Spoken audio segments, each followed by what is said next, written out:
बघूयात एक महत्त्वाची बातमी। राज्य सरकारनं महिला सक्षमीकरणासाठी लाडकी बहीण योजना सुरू केली आणि त्यामुळे महिलांना आर्थिक बळ मिळालं। आता मुंबई बँकेनं या लाडक्या बहिणींना आणखी आर्थिक सक्षम करण्यासाठी महत्त्वाचं पाऊल उचललंय।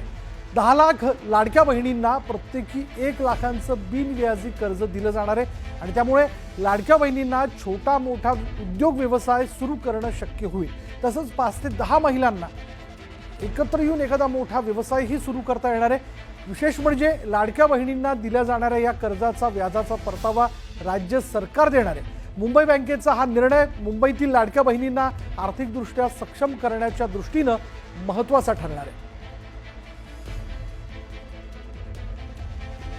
आणि याच विषयी बोलण्याकरता भाजपचे आमदार मुंबई बँकेचे अध्यक्ष प्रवीण दरेकर आपल्याबरोबर आहेत। प्रवीण भाऊ, पहिले तर आपलं अभिनंदन। एक महत्त्वाचा निर्णय जो आहे तो महिलांकरता आपण घेतला। या निमित्तानं महिलांचं आर्थिकदृष्ट्या सक्षमीकरण देखील होणार आहे।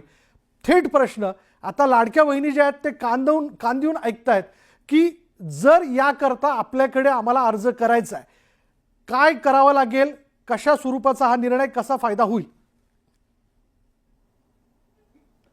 सर्वप्रथम हा निर्णय आणि योजना काय ते सांगतो, मला थोडा वेळ द्या। जी, महाराष्ट्र सरकारने लाडक्या बहिणींना दिलासा देण्यासाठी, हातभार लावण्यासाठी त्यांच्या संसारामध्ये वाटचालीत 1,500 रुपये देण्याचा महत्त्वाकांक्षी आणि ऐतिहासिक निर्णय घेतला। आता हे 1,500 रुपये त्या लाडक्या बहिणींना दीर्घकाल मोठा आधार देता यावा अशा प्रकारची भावना माननीय मुख्यमंत्र्यांची आहे। आणि मग मुख्यमंत्र्यांची इच्छा आहे की या लाडक्या बहिणींना दिलेले 1,500 रुपये हे अर्थव्यवस्थेत आले पाहिजेत। याचा अर्थ काय, तर त्यांनी छोटे छोटे त्या ठिकाणी व्यवसाय उद्योग करून त्यातनं पैसा हा खेळता राहिला पाहिजे आणि ज्याच्यामुळं 1500चे 15,000 या लाडक्या बहिणी व्यवसाय उद्योगाच्या माध्यमातून करू शकतील। आणि मग जर हे 1,500 रुपये व्यवसायात आले पाहिजेत तर याकरता या लाडक्या बहिणींना 1,500त का व्यवसाय करता येत नाही। मग जिल्हा मुंबई बँकेनं आम्ही धोरण त्या ठिकाणी केलं की या लाडक्या बहिणींना 9% व्याजदराने कर्ज द्यायचं आणि एकीला कुठलाही मॉर्गेज न घेता त्या बहिणीला 1 लाखापर्यंत, 5 बहिणी असतील तर 5 लाख, 10 असतील तर 10 लाख एकत्रित त्या ठिकाणी कर्ज द्यायचं। नंतर माझ्या लक्षात आलं की महाराष्ट्र शासन महिलांसाठी अनेक योजना आहेत आणि 12% व्याजाचा परतावा हे महामंडळं देतात। मग मी आमच्या अधिकाऱ्यांना पाठवून राज्य सरकारकडून ही कुठली महामंडळं आहेत, तर अण्णासाहेब आर्थिक विकास महामंडळ आहे जे 15 लाखापर्यंत त्या ठिकाणी, आता मला वाटतं 30 लाख झालंय, व्याजाचा परतावा देतं। त्यामध्ये त्या कक्षेत बसणाऱ्या महिला आणता येतील आपल्याला। त्यानंतर विजय NT आहे, भटक्या विमुक्तांचं महामंडळ आहे, OBC महामंडळ आहे। आणि आई नावाची योजना पर्यटन महामंडळाची आहे की त्या 15 लाखापर्यंत 12% व्याजदरापर्यंत व्याजाचा परतावा ते देतात। मग या सगळ्या महामंडळांशी मी चर्चा केली, अधिकाऱ्यांनी चर्चा केली आणि त्यांनी मग सकारात्मक मानसिकता दाखवली। कारण आपण बघाल की एवढ्या चांगल्या योजना व्याजाच्या परताव्याच्या असूनही पाहिजे तसा लाभ झाला नाही। एखादा अण्णासाहेब पाटील महामंडळाचा अपवाद वगळला, तो सुद्धा आमचे नरेंद्र पाटील पुढाकार घेत आहेत म्हणून मोठ्या प्रमाणावर त्याला लाभ मिळतोय। जी, तर आई नावाची योजना आहे ती 15 लाखापर्यंत आपण 12% व्याज परतावा देतो। मग मी या 4ही महामंडळांनी एकत्रित बैठक लावावी अशी राज्याच्या मुख्यमंत्र्यांना विनंती केली। आणि मी धन्यवाद देतो माननीय देवेंद्र फडणवीस साहेब, त्यांनी वर्षा निवासस्थानी या 4ही महामंडळाचे अधिकारी, फायनान्सचे अधिकारी आणि मुंबई बँकेची संयुक्त बैठक लावली आणि मुंबई बँकेशी या 4ही महामंडळांचा व्याजाचा परतावाची सांगड घालून त्या ठिकाणी उलट त्यांचे 3% वाचले, कारण ते 12% व्याजाचा परतावा देत होते।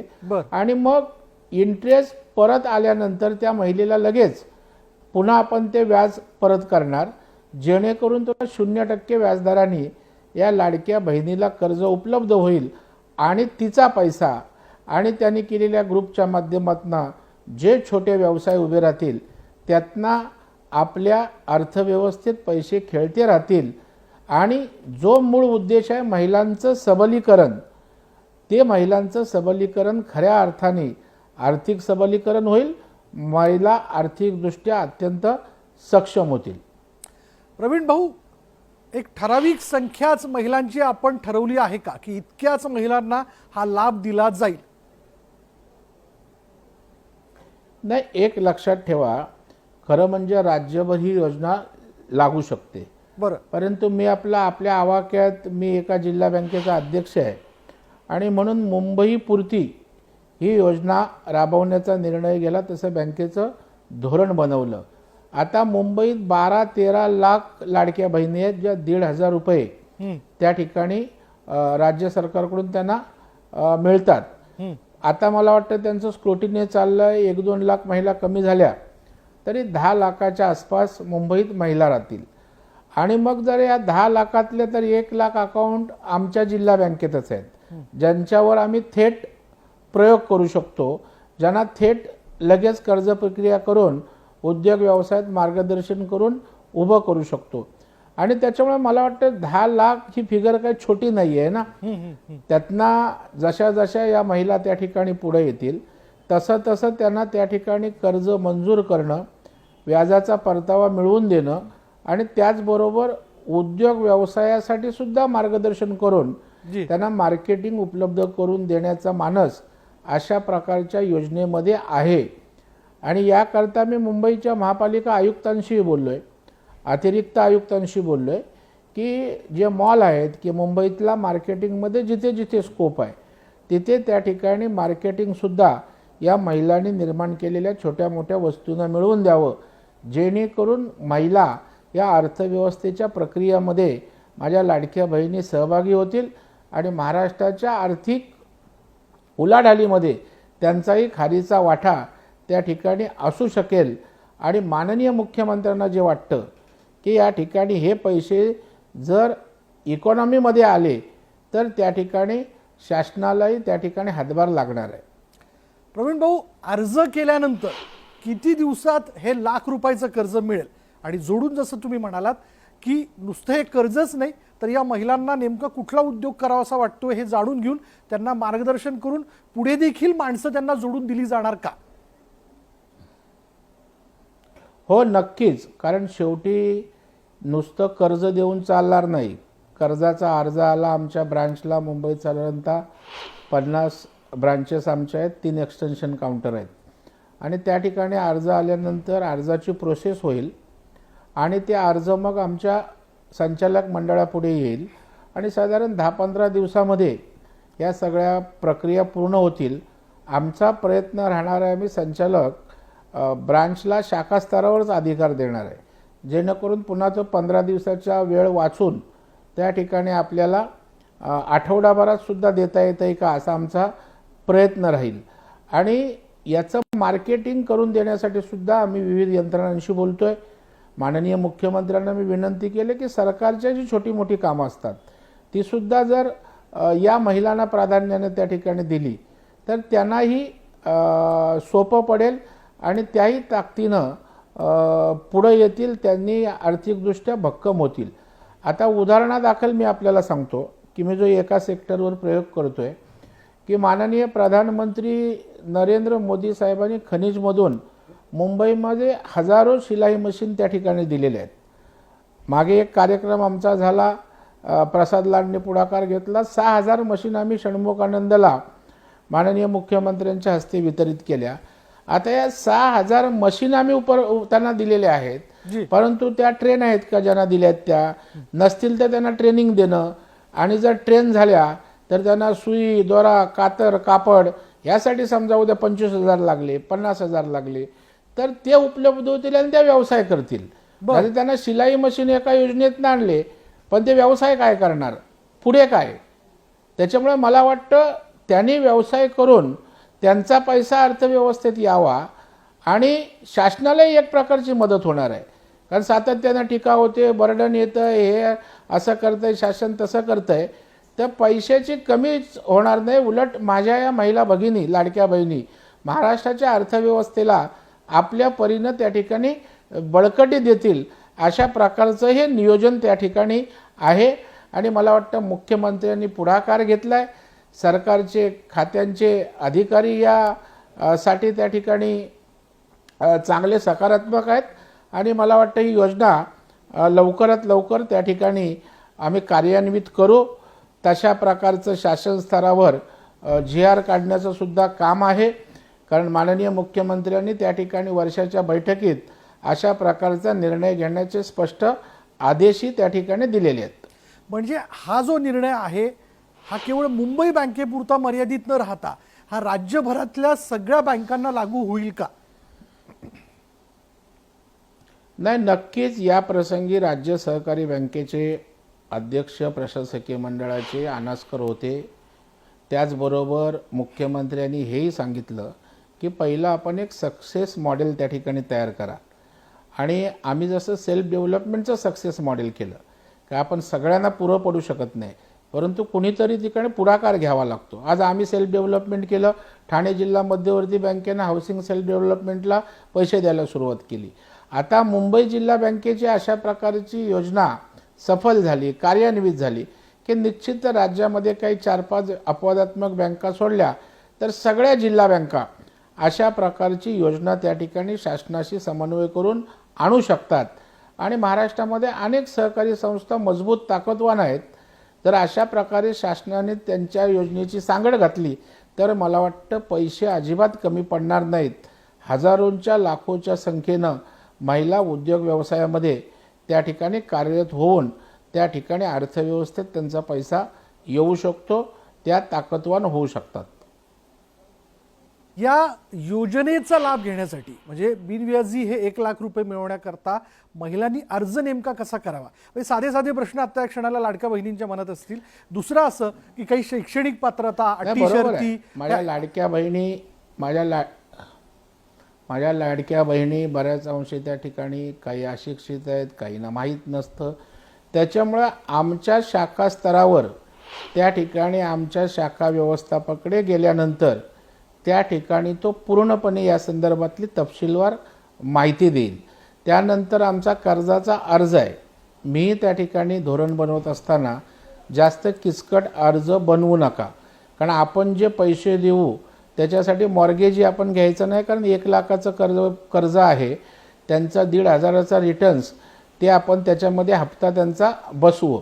आणि त्याच्यामुळे ब्रांच स्तरावर अर्ज मिळेल.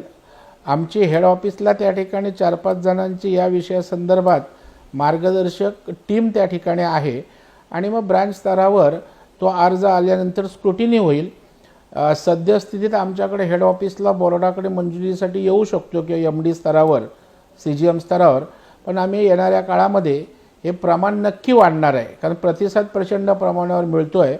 आम्ही शाखा स्तरावर अधिकार देऊन कशी प्रकरणं एक्सपिडाईट करता येतील आणि उद्योग व्यवसायात माझ्या लाडक्या बहिणी गुंतून राहतील याची काळजी आम्ही घेणार आहोत. प्रवीण भाऊ, कोणते व्यवसाय करावे किंवा तिने केले पाहिजेत याबद्दल काही क्रायटेरिया ठरवण्यात आलेला आहे का? नाही, अगदी महत्त्वाचा प्रश्न आपण उपस्थित केलात. मी मगाशी शिलाई मशीनचं तुम्हाला उदाहरण दिलं. आता झोपडपट्ट्यांमध्ये आपल्या त्या ठिकाणी अनेक आमच्या मध्यमवर्गीय गरीब महिला आहेत.